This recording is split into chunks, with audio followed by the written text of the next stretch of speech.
All right. Okay. Hey YouTube. So, it's Lily, and initially this video was going to be kind of a Q&A type day in my life video as an exchange student in Peru. What's it like to be an exchange student in Southern America with AFS?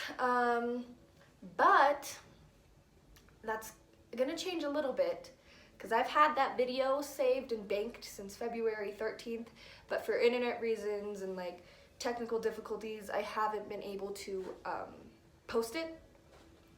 So that's why I posted one video on YouTube and I was like, bye. So I've wanted to post more, but I just haven't been able to. But there's a bunch of videos I do want to film, like what I did during my vacation, during my summer break. But first I wanted to do an intro, like who am I, what's going on, what is this, how does it work?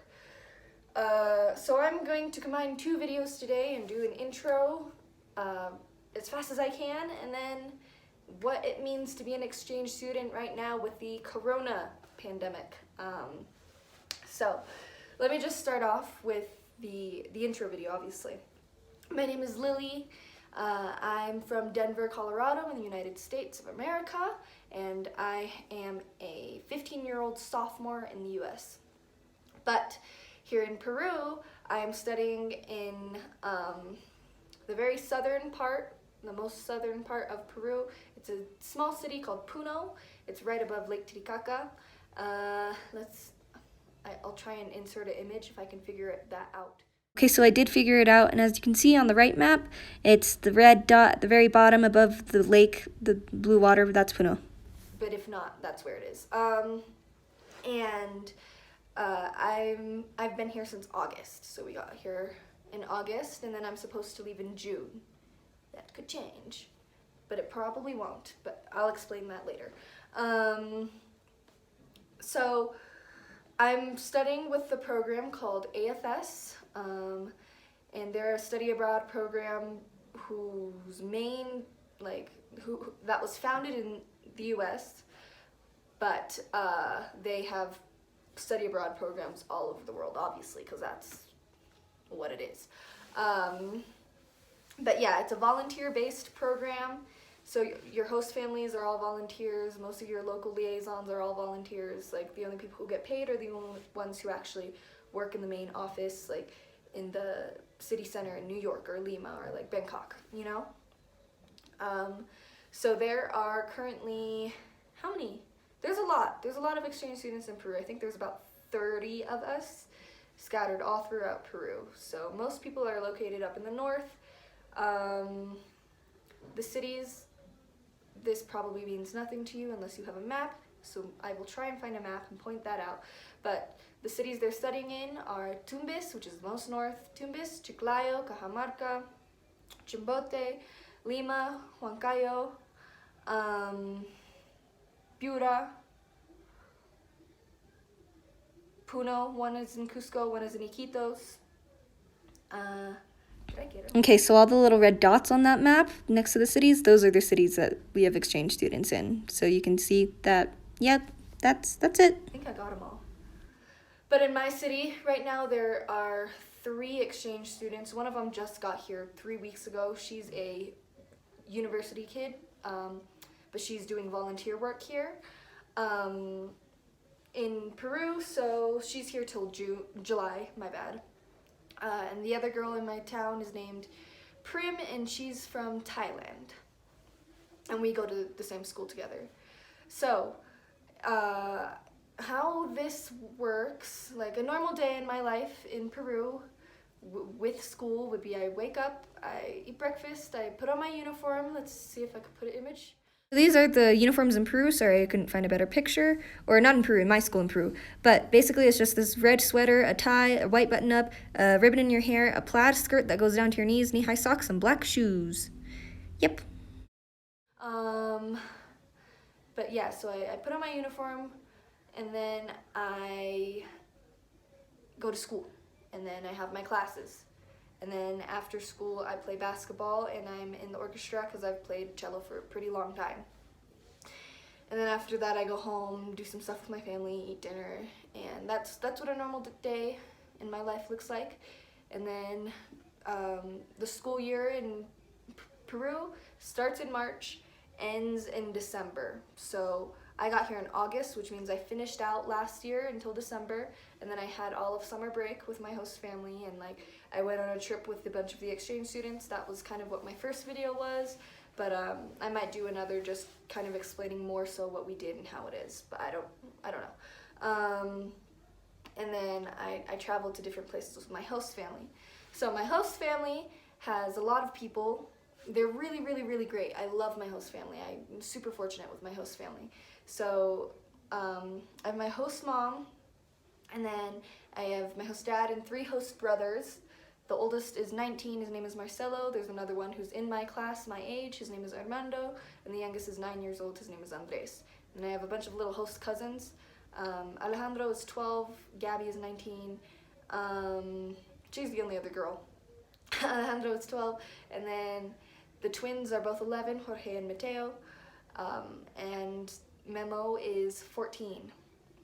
And then we have a bunch of aunts and uncles, and the grandma's living with us too, so it's a full house always, which is good though. I like big families. Big families are more fun.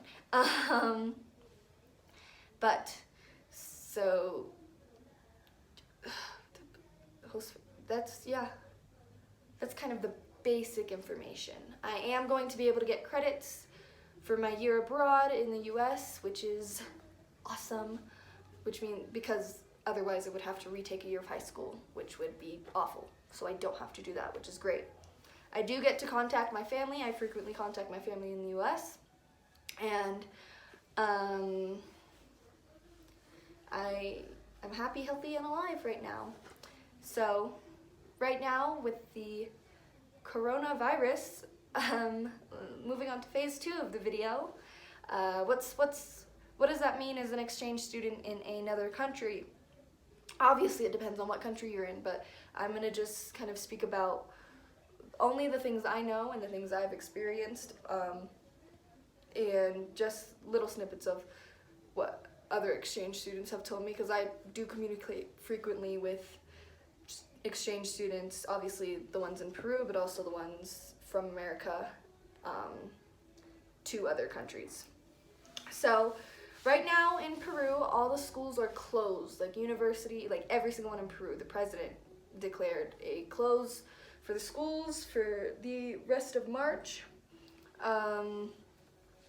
So like everything, the universities, the kindergartens, preschools, even the libraries, like all of it just closed.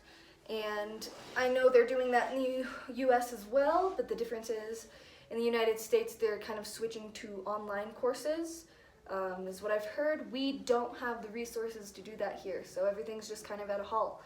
What that means for my classmates here is they're currently in their senior year of high school, which is their last year of secundaria, quinto en secundaria, which means which really sucks for them, because there's a chance they might have to take, all the school we miss, we have to make up with being time in school. So they might miss their break in July.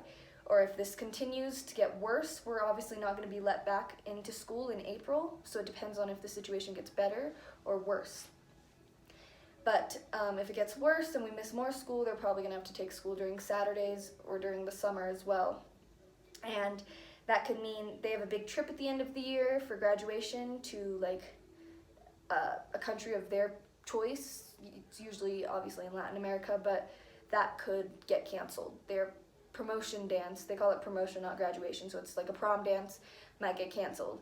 Their like graduation ceremony might get canceled. Like it's pretty sucky. So right now, the situation in Peru with the coronavirus isn't terrible. Like it's worse in the US and it's definitely worse in Europe. I think it's actually the least bad in all of the world except for Africa, I think. Don't quote me on that, but I believe.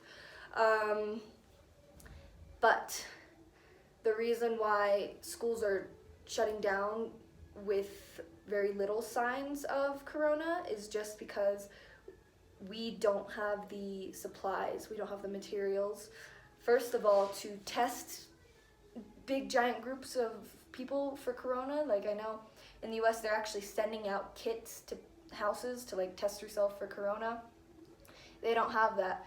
So just the people who've been tested for corona have like needed to go to a hospital and like wait a long time. But in that time, like the disease, the virus has definitely spread.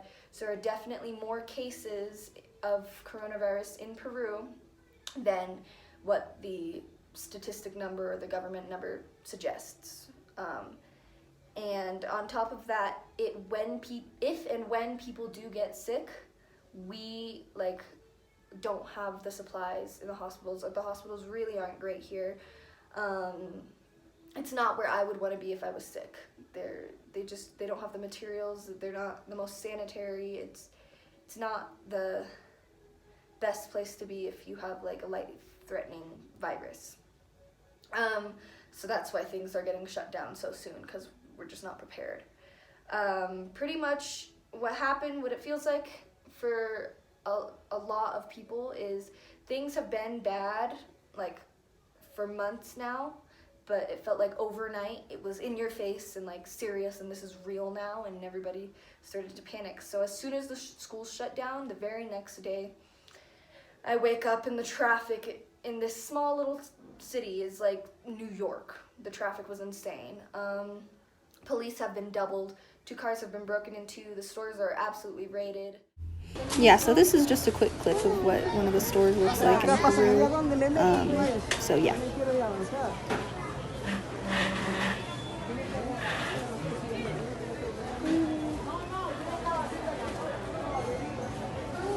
Of that, but yeah, there's no toilet paper, no soap, no shampoo. We have one like grocery store here, like a mall type grocery store, where the prices are set. So that ran out like immediately, and then all the little markets and thrift store type, like corner store type buildings,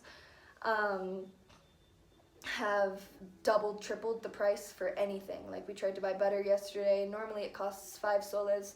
It was 13 soles yesterday. So that's like a little bit over double the price usual. I've been on like house quarantine. I'm not allowed to leave the house. None of the kids are allowed to leave the house right now. So we're just trying to fill the void of boredom and figure out things to do.